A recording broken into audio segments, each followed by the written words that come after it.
What's up, guys? It's National Master Dem Apples here, back again with another video. And today we're going to be looking at two puzzles that determine whether you have any chess talent. And if you don't, it's alright because success is a mixture of talent and hard work. Or maybe you're just good at chess and you know the answers to all these problems. Now, I don't just say that these are puzzles that tell you if you have chess talent or not. The Soviet chess school does. And I was reading a chess book a while ago, and they were like, oh, you know, they were trying to separate the good players from the bad ones, and they gave us a couple of problems. And that's really all they needed to tell good players from not as good players apart.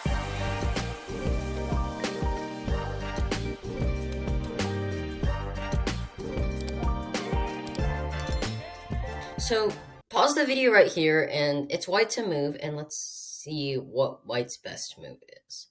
Hint, hint, there is only one good move here. All right.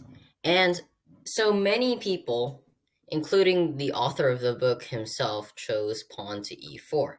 This looks like a good move because you're getting the pawn closer to promotion. However, it's a bad move, and that's because that's how king and pawn endgames work. In king and pawn endgames, you want something called the opposition, which is when the kings are just facing each other and it's your opponent's turn.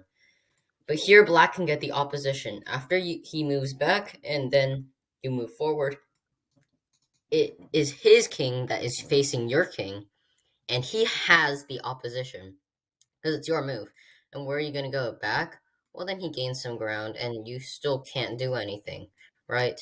You can push your pawn, but this will only lead to the exact same thing we've been seeing earlier. Black doesn't even need the opposition anymore. Whoops. I moved to the wrong square, but yet you do need the opposition, my bad, because, the kings just need to be parallel, and black draws with ease in this position. So e4 doesn't work, then what does? Well, the converse is true, right? If white has the opposition, then he's winning.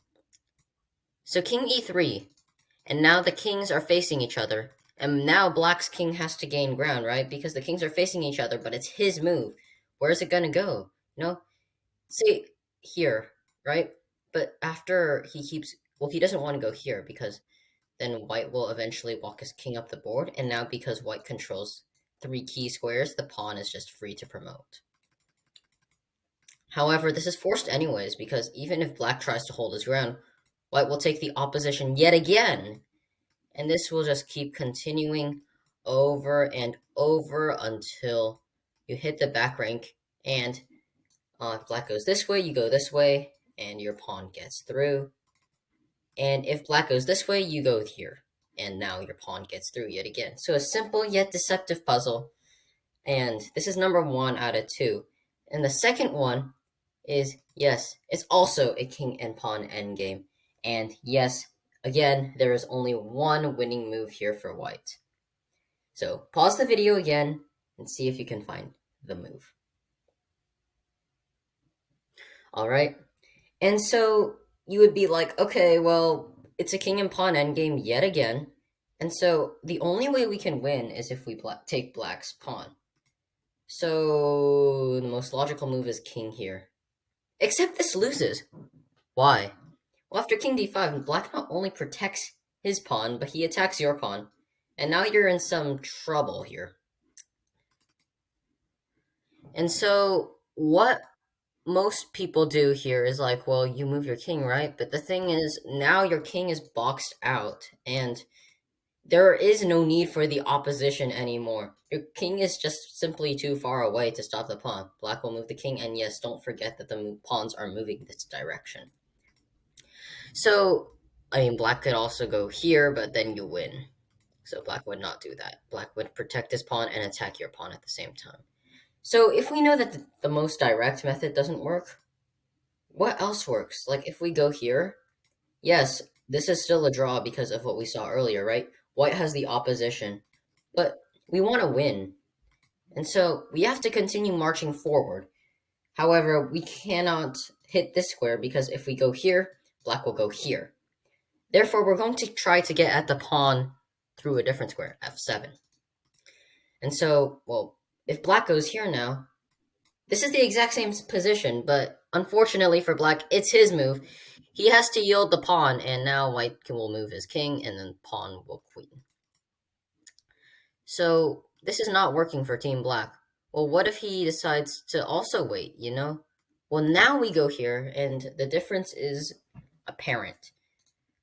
Black's king now has to protect the pawn. There is only one square, and now white will move back, protecting his pawn, attacking this pawn, and there is no square for the black king to move to where it defends this pawn. We'll check one more thing. If black goes back like a chicken, okay. Well, we go here, and you might be like, oh, black has the opposition. Not quite, because just in this theoretical endgame, even though black has the opposition, it's not enough because the pawn is just too close. Well, not because the pawn is too close, but, just brute force calculation, right? White moves the king out of the way, black moves the king, white moves the pawn, white moves the pawn again, and now the king has to yield and the pawn queens. So two very nice puzzles that just tell whether you have chess talent or not, or whether you're good at chess. And if you didn't get these, I would highly suggest that you get my Chessable Endgame course, which is going to be coming out soon. It's already submitted to them for publishing, and so yeah, it'll be out soon. Alright, thanks for watching. Like and subscribe if you enjoyed, and I'll see you next time. Bye.